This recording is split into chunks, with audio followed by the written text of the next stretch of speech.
as a veteran and as a point guard of the team, siguro malilid ko yung team ko by communicating to them and by talking to them what's wrong or kung ano yung dapat nilang improve. Yun. As ililid ko sila by doing the good examples of a good leader.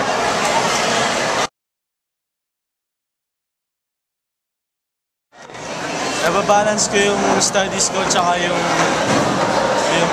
basketball ko by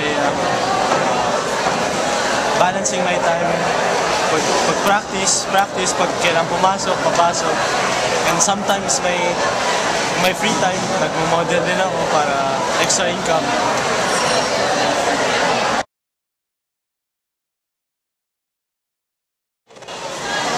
Yung dad ko, coach, may ano yan eh, may positive at saka negative sides.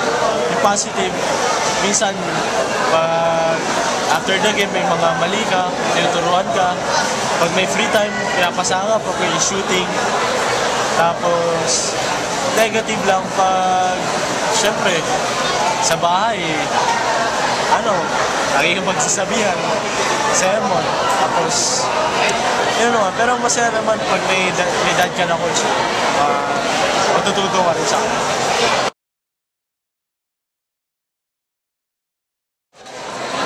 Advice ko sa mga gusto maging player, keep pushing yourselves, huwag kayong mawawala ng pag-asa. Basta gawin nyo lang lahat ng best nyo para mag-improve everyday. Practice na ng practice. Dasal.